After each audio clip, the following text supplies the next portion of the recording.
Você está no canal Eu Estudo a Lição com o pastor Samuel Camilo.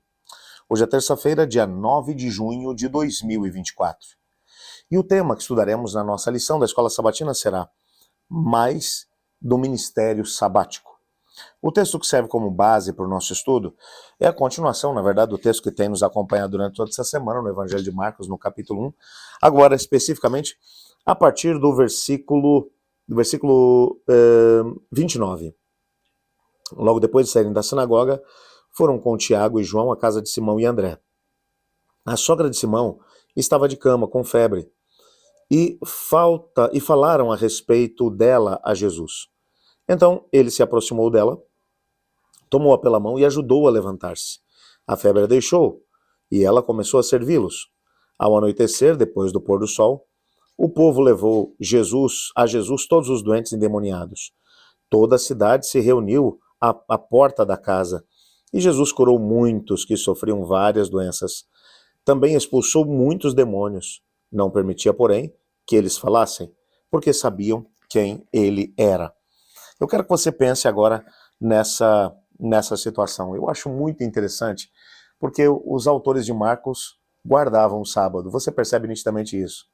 Ele está repetindo esse mesmo conceito. E Jesus, na parte da manhã, vai à sinagoga.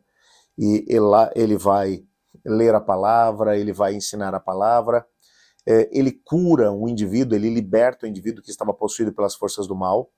Agora, logo depois do culto, na sinagoga, Jesus volta para a casa de Pedro e André. Ele volta juntamente com Tiago e João. Ele está com seus 4 primeiros discípulos. E eles vão para a casa de Pedro. Qual é a ideia?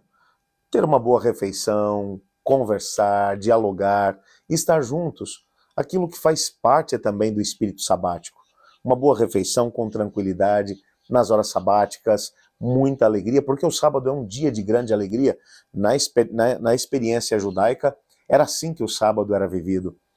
Entretanto, quando Cristo chega na casa de Pedro, vieram dizer a ele, a sogra de Simão está doente, muito doente.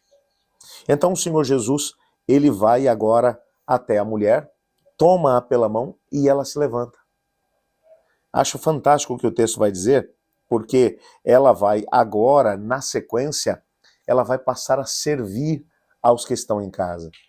Jesus nunca opera um milagre para que as pessoas possam se esconder atrás dele ou usar os benefícios desse mesmo milagre apenas para si mesmo. O reino de Deus é um reino que é coletivo. A salvação é individual, mas a experiência do reino de Deus é vivida em comunidade. E essa mulher agora se levanta e começa a servir a Cristo Jesus, bem como os discípulos que estavam lá na casa de Simão. Você imagina o espírito daquela casa?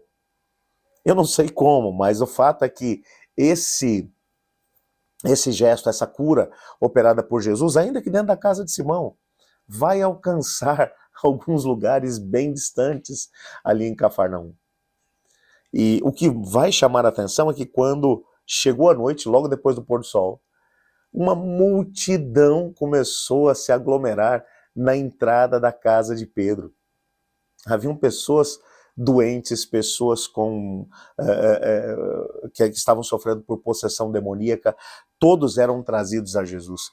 E conforme eles vinham até Jesus, Jesus ia curando, ia libertando as pessoas, e o texto de novo vai mencionar que aqueles que tinham algum tipo de possessão demoníaca, eles acabavam, mais especificamente, recebendo a mesma ordem. Jesus não permitia que eles falassem, porque o objetivo do inimigo era, através dessas possessões demoníacas, expor a Cristo Jesus, bem como o seu ministério, porque, como mencionei na lição de ontem, havia uma conotação política na questão da vinda do Messias. As pessoas olhavam para o Messias como aquele que viria para poder tirar Roma do poder e assumir o trono de Davi, numa perspectiva literal. Não estavam tão preocupados com a questão espiritual envolvida na vinda do Messias. Por isso Jesus não permitia que eles falassem. Mas você imagina como foi aquela tarde de sábado na casa de Pedro? Ellen White, ela vai mencionar aqui no livro Dejato às Nações, na página 197 e 198, ela fala sobre essa tarde de sábado e noite de sábado. Durante horas a fio, iam e voltavam, pois ninguém sabia se no dia seguinte o médico ainda estaria entre eles. Nunca antes Cafarnaum presenciara um dia como aquele. O espaço se enchia de vozes de triunfo, aclamações de libertação. O Salvador se sentia feliz pela alegria que produzira. Quando presenciou os sofrimentos dos que tinham ido até ele, seu coração se moveu de compaixão. Enquanto o último enfermo não foi curado, Jesus não cessou de trabalhar. Estando a cidade ainda imersa no sono, o Salvador, tendo se levantado alta madrugada, saiu e foi para um lugar deserto e ali orava. Eu confesso a você que quando leio um texto como esse, eu chego a me emocionar. Porque o texto mostra aqui qual é o segredo de Jesus. Eu preciso só te lembrar que nós estamos falando aqui do Jesus homem. 100% Deus, mas 100% homem.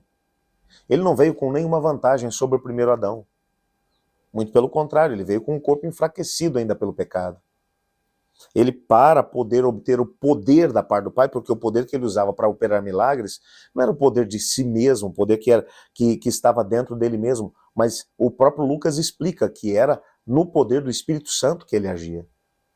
Não porque ele não tivesse o poder próprio, mas porque ele queria mostrar à humanidade qual era o caminho do poder e qual o caminho da vitória. Por isso ele veio nas mesmas condições que Adão tinha, para vencer aonde o primeiro Adão falhou.